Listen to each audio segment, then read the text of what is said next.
होने वाला है। कल रामचंद्र जी का राज तिलक होगा। सुनो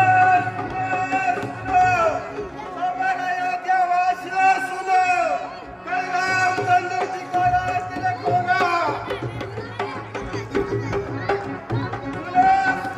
सुनो कल रामचंद्र जी का राज तिलक होगा।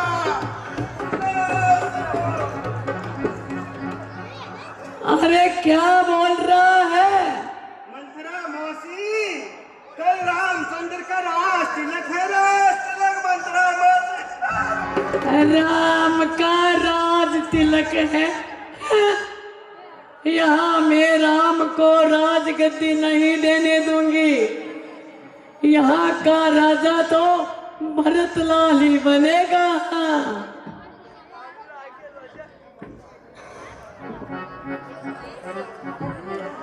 अब मुझे महारानी केकई के पास चलना चाहिए और उसे अच्छी तरह से समझाना चाहिए।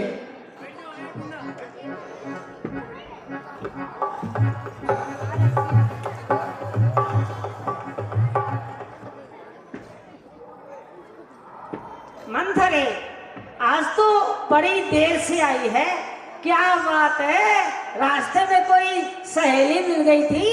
क्या बताऊं मालकिन, आज तो मैंने ऐसी खबर सुनी जिसे सुनकर पांव तले की जमीन खिसक गई। हाँ, अरे जरा हमें भी तो सुना, तो क्या सुनकर आई है? क्या करोगे सुनकर मालकिन? तुम्हें सब कुछ मालूम है। अरे फिर भी सुना तो सही। लुट गई तू सर्व सर्व, तुझको खबर कुछ भी नहीं। ये जानता है सारा जहां, लेकिन तुझको खबर कुछ भी नहीं। वार दुश्मन ने किया, धोखे की टाटी बांधकर तू यूं ही बैठी रही के कई आंखों पे पट्टी बांधकर। आखिर हुआ क्या? बड़ा ही घमंड था कि राजा जी मुझे बहुत चाहते हैं और उसी राजा ने तेरा सत्यानाश कर दिया। तुम्हें घर की दासी और भरत को दास कर दिया। दास कर दिया? भला वो किस तरह से? बड़ी बोली हो मालकिन, अभी क्यों समझोगी?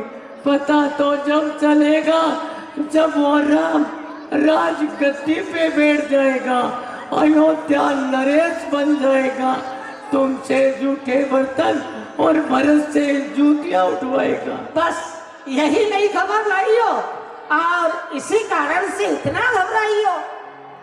तुम्हारे ऊपर तो मानो मालकिन मेरी बात का कोई असर ही नहीं हुआ और मैं तो सर से पांव तक भस्म हो गई मालकिन, और तुमने मेरी विपत कहानी हंसकर उड़ा दी मालकिन। मंथरे, ये तेरी खता नहीं।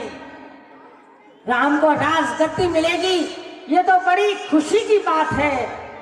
हमारे भाग्य जागे, ये घड़ी किस्मत से आई है। अरे तुझे तो कहना था मंथरे, बधाई है बधाई है। मंथरे, जरा अपने में हृदय में विचार तो कर। राम के उत्तम गुणों का ध्यान कर, इकरार कर।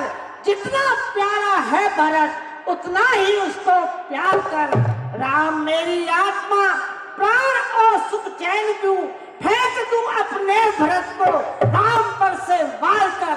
अरे तुम क्या फेंक दोगी मालकिन? किस्मत ने तो तुम्हें पहले ही फेंक दिया, तभी तो भेजने वालों ने भरत जी को कोसों दूर ननिहाल भिजवा दिया और उनके न होने का फायदा उठाया है। वरना सोचो तो सही मालकिन, कल ही कल में राम को राजगद्दी मिलने का क्या मतलब हो सकता है? अरे यही ना कि भरतलाल जी यहाँ पर ना रहे। मंथरे, ये तेरी खता नहीं, तेरे इस कुबड़ की खता है। तेरे इस कुबड़ में ईर्ष्या कूट कूट भरी है। सुना रही है जो तू ईर्ष्या और फसाद की बातें, भरी है तेरी उस उम्र में क्या फसाद की बातें। क्यों न कहा कि मालकिन, लेकिन ध्यान में रखना, सुनोगी जब किसी बदनिहाल की बातें तो तुम्हें याद आएगी इस नामुराद की बातें। सब्र रखो मालकिन, सब्र रखो। अरे अभी तो हुआ ही क्या है, जब दाने दाने की मोहताज हो जाओगी ना तो इस कुबड़ को अपनी हमदर्दी का केंद्र बनाओगी।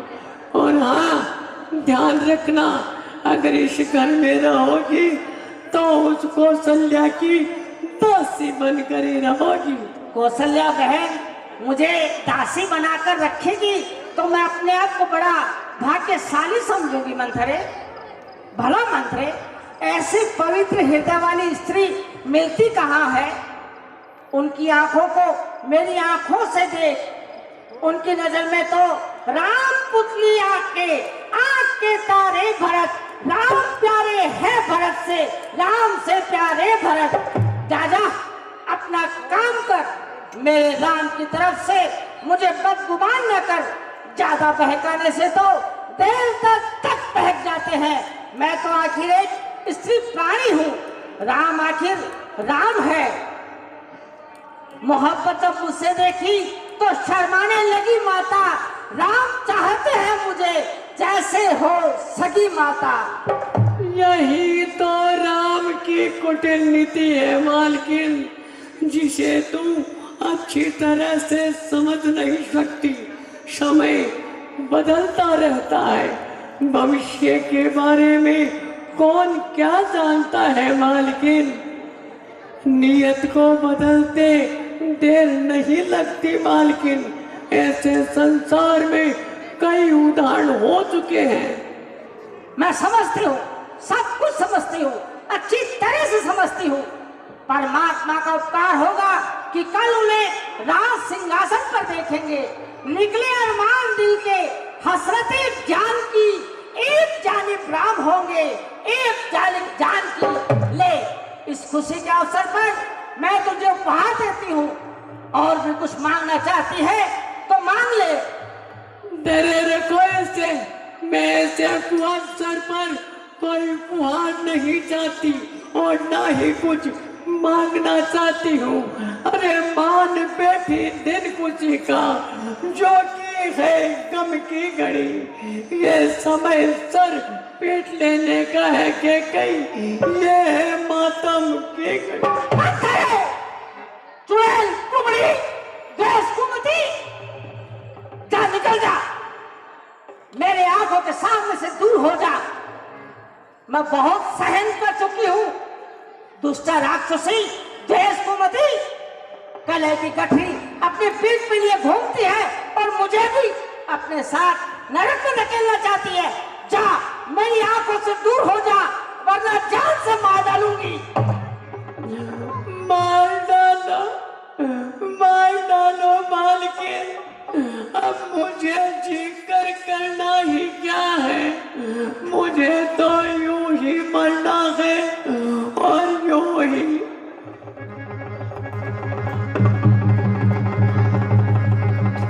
मंथरा की बुद्धि तो पलट गई, किंतु केकई पर मंथरा का असर नहीं पड़ा।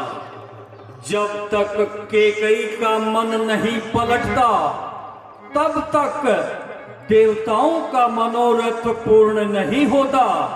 अन्यथा संसार में अत्याचार प्रत्याचार बढ़ते जाएंगे। संसार में प्रलय होगा, मौत का नंगा नाच होगा। किंतु जैसे भी हो, केकई का मन पलटना ही होगा। आह, वह देखो सामने खड़ी केकई कुछ सोच रही है। सच है मालकिन, इस संसार में भलाई करने वालों का यही हाल होता है। यह संसार बड़ा ही स्वार्थी है मालकिन। अच्छा मालकिन, मुझे मार डालो ताकि मैं तुम्हारी दुर्दशा न देख सकूं। मंथरे, मैंने ये क्या किया? एक बेगुनाह का इतना तिरस्कार। अब तो मेरा दिल भी साक्षी देता है कि कोई अपशकुन होने वाला है। इसकी दूरदृष्टि भी भेद से खाली नहीं है, वरना ये इतना जिद करने वाली नहीं है। मेरी आंखें दिखाना भी न माना इसकी आंखों ने। ये सच कहती है, जमाना देखा है इसकी आंखों ने। मंथरे, प्यारी मंथरे, मंथरे कल्याणी। नहीं नहीं मालकिन, मुझे मार डालो ताकि मैं तुम्हारी दुर्दशा न देख सकूं। हे परमात्मा, अब मुझे जल्दी ही उठा ले। मुझे भलाई करने का नतीजा मिल चुका है।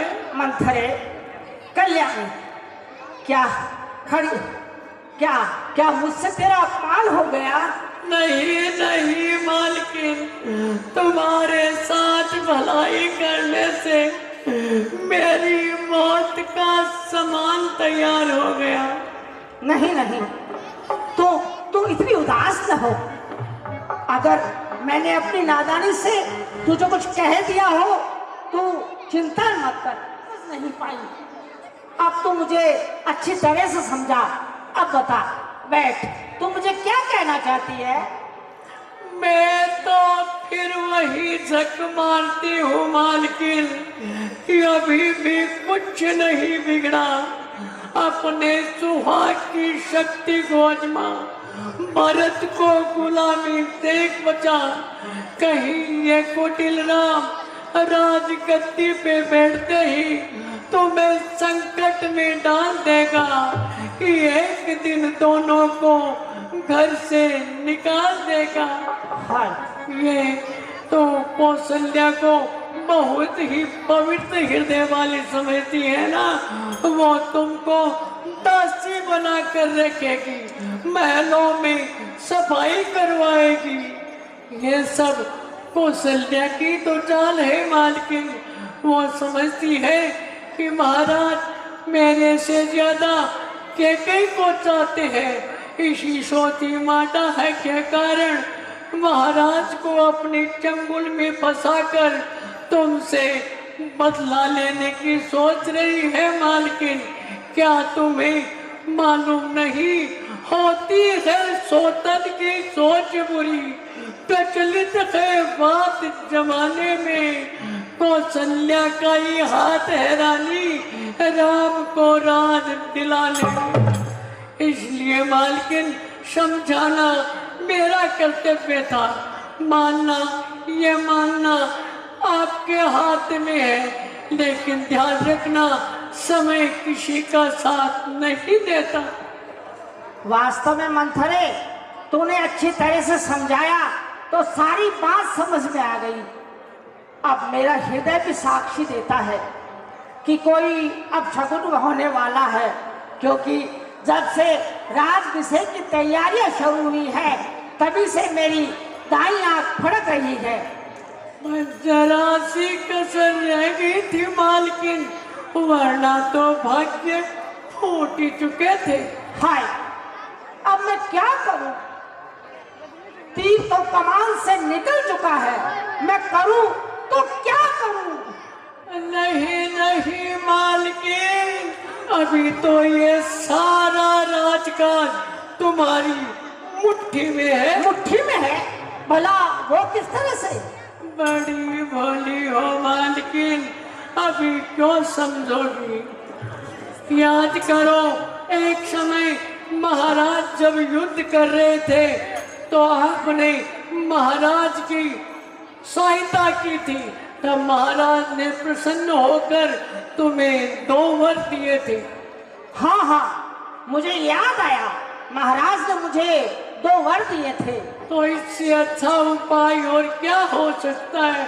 अपने दोनों वरों को मान डालो। है, मगर मुझे कुछ समझ में नहीं आता, मैं क्या मांगू? अरे मांगना क्या है मालकिन, एक वर में भरत को राज्य और दूसरे वर में राम को 14 वर्ष का वनवास मांग डालो, तुम्हारा मनोरथ पूर्ण हो जाएगा। वाह मंत्रे, शाबाश मंत्रे, बहुत अच्छा मंत्रे। तू मेरे भविष्य के बारे में कितना सोचती है। मेरा जीवन हुआ मशवीरा और ये ध्यान तुम्हारा मैं न भूलूंगी है मंत्रे, ये एहसान तुम्हारा। चाहे कुछ भी करना मालिक, लेकिन ध्यान रखना महाराज तुम्हें किसी प्रलोभन में न लुभा ले। नहीं मंथरे, नहीं, ऐसा कभी नहीं हो सकता। क्या तुझे मालूम नहीं, दुनिया में 3 हट मशहूर है, बाल हट, राज हट और नार हट। मैं हूँ त्रिया छोड़ने वाली नहीं, जिन्हार हट। अरे राज हट उधर होगा तो इधर होगा नार हट। शाबाश पाले, शाबाश। मंथरे, तू बड़ी श्रेष्ठ बुद्धि वाली है। भरत को राज्य मिलने पर मैं तुझे आंखों की पुतली बनाऊंगी, तेरे इस कुंवर को सोने और चांदी से मढ़वाऊंगी और देवताओं के समान पूजा किया करूंगी। चाहे कुछ भी करना मालकिन, लेकिन सारा काम सावधानी से करना। और हाँ, एक बात का ध्यान रखना, जब तक महाराज अपने बड़े पुत्र राम की सौगंध न खा जाए तब तक अपने दोनों वरों को न मांगना। ऐसा ही होगा मंथरे, ऐसा ही होगा।